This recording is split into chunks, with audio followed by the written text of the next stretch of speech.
హల్లెలూయా, హల్లెలూయా.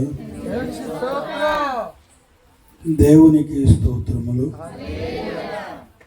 కూడి చేరి వచ్చిన మీ అందరికీ యేసు ప్రభు నామములో వందనాలు. అందరికీ వందనాలు.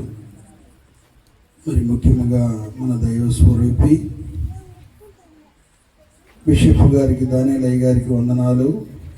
ఆత్మీయులు రాణిమమ్మ గారికి, పెద్దమ్మ గారికి వందనాలు. మద్రాసమ్మ గారికి వందనాలు. నాతోటి దైవ సేవకులైనటువంటి వారికి ప్రత్యేకించి పేరు పేరు వరుసన అందరికీ వందనాలు. మరి అలాగనే ఆర్ కృష్ణ మరి బ్రదర్ జోసెఫ్ గారికి, వారి యొక్క పెద్ద కుమారుడికి, వారి కుటుంబ సభ్యులందరికీ ప్రత్యేకించి ప్రభునామంలో వందనాలు చెల్లిస్తున్నాను. వందనాలయ్యా. ప్రభునందు ప్రేమైనటువంటి దేవుని బిడ్డలారా, జూలై నెలలో అమ్మగారు ప్రార్థనలో ఉన్నారు. అమ్మగారు, ప్రతి పని నిమిత్తం నేను బయటకు వెళ్తున్నాను, ప్రార్థనలో నేను ఎక్కువగా గడపట్లేదు,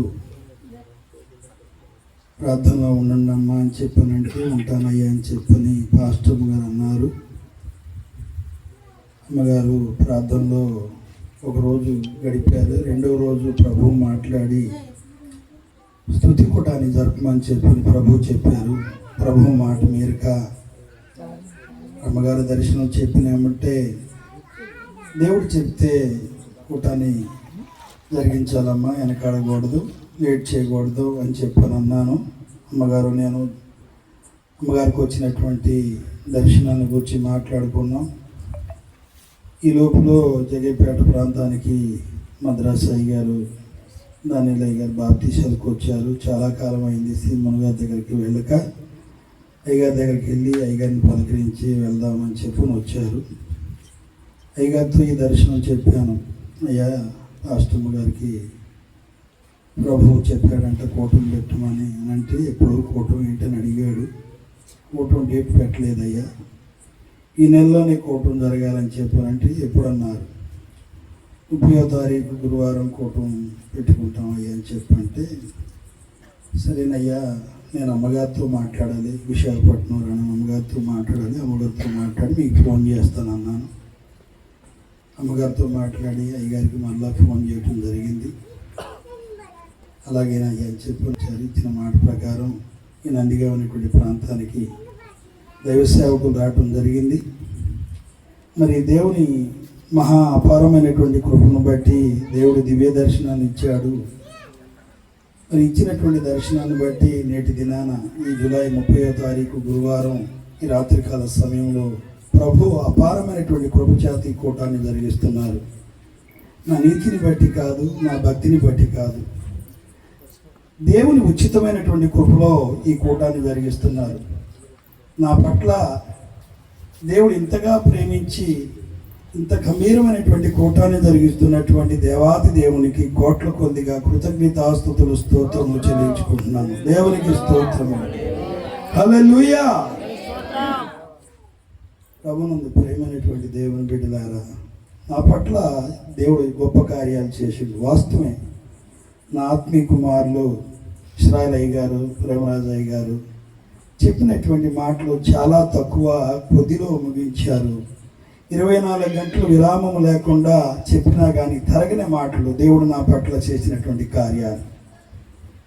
నా భక్తి జీవితంలో నందిగామలోనే మన దైవ సేవకులు చాలామంది అయ్యగారు, మీరు మాతో ఏకీభవించట్లేదు, మరి మేము పిలిచినటువంటి కూటాలకు మీరు రావట్లేదని చెప్పని నన్ను ఎన్నోసార్లు మరి హెచ్చరించినటువంటి రోజులు ఉన్నాయి. నేను ఏ కూటానికి వెళ్ళనండి. నేను దేవుని సన్నిధిలో దేవుని పాదాల కాడ కూర్చొని ప్రార్థన చేస్తాను, దేవుని మాట తీసుకుంటాను, దేవుని మాట ప్రకారం ముందుకు వెళ్తాను. అంతేకాని మరొక విధంగా తిరగాలని కానీ, ఇతరుల మాటలు వినాలని కానీ, వారు చెప్పినట్లు చేయాలని కానీ నేను ఎప్పుడూ కూడా నా భక్తి జీవితంలో నేను ఆలోచించలేదు. అట్టి మాటలకు నేను ప్రథమ స్థానం ఇవ్వలేదు. నన్ను పిలిచినటువంటి నా దేవుడు నాతో మాట్లాడుతున్నాడు, ప్రతి విషయాన్ని నాకు తెలియజేస్తున్నాడు. దేవునికి స్తోత్రం. హల్లెలూయా. జరగబోయేదాన్ని గూర్చి నా దగ్గర ఉన్నటువంటి సేవకులకి ముందుగానే చెప్పినటువంటి రోజులు ఎన్నో ఉండే నేను చెప్పిన తర్వాత, జరిగిన తర్వాత ముందుగానే మా ఆత్మీయ తండ్రి మాకు చెప్పాడు. మేమీ వినలేదు, ఆ పొరపాటు మాదే అని చెప్పని మరలా తిరిగి వచ్చి ఒప్పుకున్నటువంటి రోజులు ఉండే. దేవునికి స్తోత్రం, హల్లెలూయా. రాత్రి దర్శనం చూస్తున్నాను, ఒక పూలు పిట్ట నా చుట్టూ తిరిగి మాల కవ్విస్తుంది. పూలుగా ఉంది, ఒక 1/2 kg సైజులో ఉంది ఒక పిట్ట. నా చుట్టూ తిరిగి మాలుగా అది ఆడుతూ రెక్కలిప్పి ఆడుతూ కవ్విస్తుంది. చెయ్యి సాసి రా, యేసునామములో రా అని చెప్పండి నా చేతిలోకి వచ్చింది. గుప్పిడితో పట్టుకొని మామూలుగా దేవునికి స్తుతులు చెల్లిస్తున్నా. దేవానికి స్తుతులు ప్రభువా, స్తోత్రాలు తండ్రి, స్తుతులు అని చెప్పని మామూలుగా గంభీరంగా ప్రభువు స్తుతులు చెల్లిస్తున్నా. ఎందుకని చెప్పానంటే, దేవుడు పిలిస్తే వచ్చినటువంటి సేవకుడిని నేను. దేవుని మాట తీసుకొని వచ్చాను. ఎన్నో సంఘాల్లోకి వచ్చి సేవ చేయమని చెప్పని పిలిచినటువంటి రోజులు ఉండి, దేవుని మాటకి నేను లోబడ్డవాడిని. దేవుని మాట ప్రకారం నేను ఎల్లమన్న ప్రాంతానికి వెళ్ళి సేవ చేసేటువంటి సేవకుడిని. నా సొంత ప్రయత్నాలు, సొంత ఆలోచనలు, స్వనీతిని ఆధారం చేసుకొని నేను సేవలో నేను అడుగు పెట్టలేదు. ప్రభు మాట తీసుకొని ఎక్కడికి వెళ్ళమంటే అక్కడికి వెళ్తాను. ఆయన పెట్టింది తింటాను, చెప్పింది వింటాను. 2025లో గంభీరమైనటువంటి మామూలుగా స్తుతి కూటాలు జరిగించిండు. నా దగ్గర పైసా లేకుండా లక్షల రూపాయల కూటాలు జరిగించిండు దేవుడు యేసయ్య. దేవునికి స్తోత్రం. నా ఆత్మీయ కుమారుల ద్వారా, వారి ప్రార్థన ద్వారా, నా ఆత్మీయ కుమార్తెల ద్వారా దేవుడు గంభీరమైనటువంటి కూటాలు జరిగించిండు. 2026లో 2026లో దరిద్ర స్థితిలో ఉన్నటువంటి నన్ను, పెంట కుప్పల మీద ఉన్నటువంటి నన్ను, ఎందుకు పనికిరాని నన్ను ప్రభు నాతో మాట్లాడి 1 ఎకరం భూమిని మామూలు 1,00,000 రూపాయలకు అమ్మాలని చెప్పని పరుగులెత్తినటువంటి నేను, ఎకరం భూమిని 5 లక్షలకు అమ్మాలని పరుగులెత్తినటువంటి నేను, ప్రభు మామూలుగా ఎన్నిసార్లు విశ్వ ప్రయత్నాలు చేసినా కానీ అమ్మటానికి అవకాశం లేదు, రాలేదు, ఇవ్వలేదు దేవుడు. ప్రభు నాతో మాట్లాడుతుందో ఎకరం 70 లక్షలు చేసి అమ్మోడు రేట్ వస్తుందని చెప్పి ప్రభు మాట ఇచ్చిండు. తెల్లారే బేరం వచ్చింది. దేవుని స్తోత్రం. 70 లక్షల రూపాయలకి వచ్చి నీ పొలం అడుగుతారు ఎకరం. నేను రేట్ చెప్తున్నాను, ఇచ్చేయమని చెప్పాను. 71 లక్ష చెప్పా. 70 లక్షల కంటే 70 పైసలు కూడా ఎక్కువ పెట్టమని చెప్పానన్నారు. దేవునికి స్తోత్రం, హల్లెలూయా.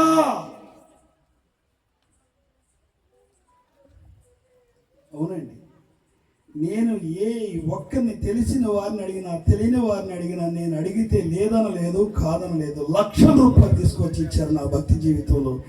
ఏమి చూసి ఇచ్చారు నాకు ఇచ్చారని చెప్పు. నిన్ననే ప్రేమరాజు గారితో అంటున్నా, నేను ఏమి ఉంది నాకు, ఏం చూసి ఇచ్చారు నాకు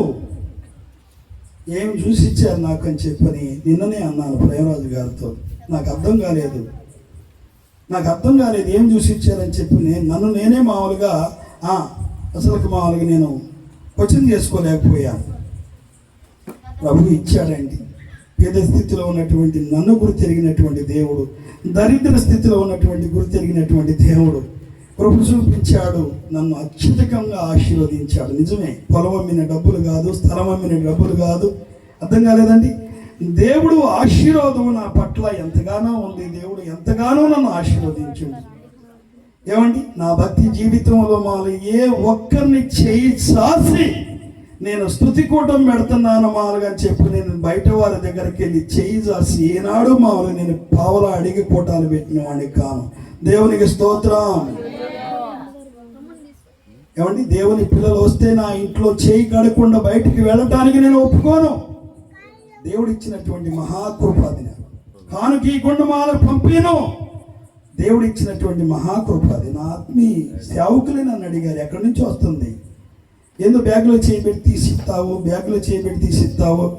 వేలు ఖర్చు పెట్టి భోజనాలు పెడతావు, ఎక్కడి నుంచి వస్తుంది నీకు అని చెప్పాను. నన్ను అడిగారు. యెహోవా ఈరే ఒక వాక్యాన్ని జ్ఞాపకం చేస్తాను.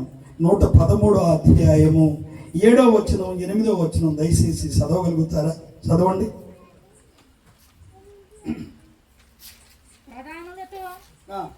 తన ప్రజల ప్రధానులతో ఎందుకు పనికిరాని నన్ను ప్రధానులతోనూ తన ప్రజల ప్రధానులతోనూ వారిని కూర్చుండబెట్టుటకై ఆయన నేల నుండి దరిద్రులను లేవనెత్తువాడు, పెంట కుప్పల మీద నుండి పేదలను పైకెత్తువాడు. ఆయన సంతులేని దాన్ని ఇల్లాలుగాను కుమారులు గల సంతోషము గల తల్లిగాను చేయను. యెహోవాను స్తుతించుడి. దేవునికి స్తోత్రం. హల్లెలూయా.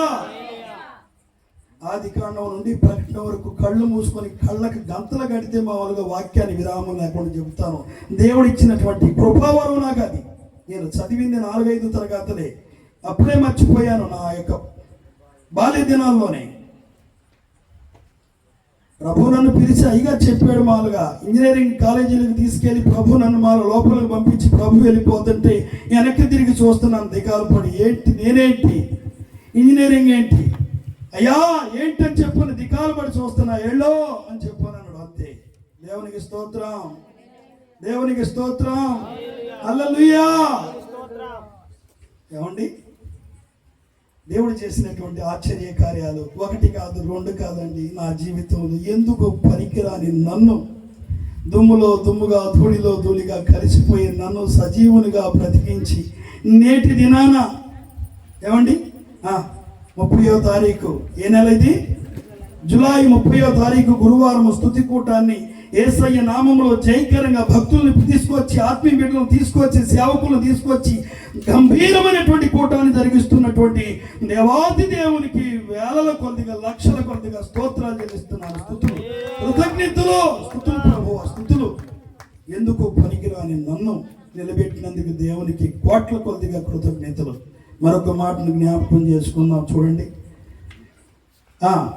66వ అధ్యాయము 16వ వచనం కీర్తన గ్రంథం. ఒక్క మాట చదవండి. 66వ అధ్యాయము కీర్తన గ్రంథము 16వ వచనం. దేవుని యందు భయభక్తులు గలవారులారా మీరందరూ వచ్చి ఆలకించుడి. ఆయన నా కొరకు చేసిన కార్యములను వినిపించెదను. ఆయనకు నేను మొరపెట్టి తిని అప్పుడే ఆయన నా నోట శ్రేష్టమైన కీర్తన ఉండెను. దేవునికి స్తోత్రం. హల్లెలూయా. ఏమంటున్నాడు 16వ వచనంలో? దేవుని యందు భయభక్తులు గలవారులారా మీరందరూ వచ్చి ఆలకించండి. ఆయన నా కొరకు చేసిన కార్యములను నేను మీకు వినిపించేదను. దేవునికి స్తోత్రం. 1 కాదు 2 కాదండి, 1 కాదు 2 కాదు. ఆశ్చర్య కార్యాలు, అద్భుతాలు, మహత్కార్యాలు కనులారా చూసిన వారు, చెవులారా విన్నవారు ఈ యొక్క కూటమిలోనే ఉన్నారండి. దేవునికి స్తోత్రం. హల్లెలూయా. భక్తులను వెంబడించి భక్తి నేర్చుకోవటానికి ప్రభు నాకు ఇచ్చినటువంటి కృపావరం. ప్రభు మాట తీసుకొని ఎక్కడికి వెళ్ళమంటే అక్కడికి వెళ్ళినటువంటి వ్యక్తిని అన్నమాట నేను. మద్రాసు నుంచి దానిలయ్య గారు మాలుగా ఒక నైట్ మేము ప్రయాణం చేసి మాల నందిగానికి వస్తుంటే ఏమండి మాగాళ్ళు వేసి ఉండి పొలాలు ఏటికి నీళ్ళు వచ్చి ఉండి మాగాళ్ళకి అడ్డం పడి ఇసుకలో పడి నడిచిపోతుంటే శ్రీమోహన్ గారు ఎట్లా నడుస్తున్నావు, ఎట్లా వెళ్తున్నావు అని చెప్పాను. 12 గంటలకు 1 గంటలకు మామూలుగా తీసుకెళ్ళానండి. 2 మనుషులు లోతులోకి తీసుకెళ్ళాను స్నానానికి, రండి అయ్యగారు అని చెప్పానని. అయ్యగారు మాల పీకల లోతులోకి వచ్చింది, నేను రాలేను, నువ్వు వెళ్ళాను. అర్థమవుతుందా? ఇన్ని టైం రాత్రి లేదు పగలు లేదు, దేవుని మాట కొరకు ఏకాంతంలో దేవుని పాదాలు పట్టుకొని దివారాత్రులు అప్పగించిన ఆత్మల కొరకు ప్రార్థించేటువంటి కృపా వరాన్ని దేవుడు నాకు ఇచ్చిండు. అట్టి భాగ్యాన్ని నేను పొందుకున్నాను. పండుకొని తింటే మాల సేవకుని దేవుడు ఒప్పుకోడు, తిని పండుకుంటే ఒప్పుకోడు. దేవుని యందు భయము కలిగి ఆయన పాదాలు పట్టుకొని అప్పగించినటువంటి ఆత్మల కొరకు, సేవకుల కొరకు, నూతన ఆత్మల కొరకు, నూతన కార్యాల కొరకు దేవుని పాదాలు పట్టుకొని ప్రార్థించేటువంటి సేవకుడు కావాలి.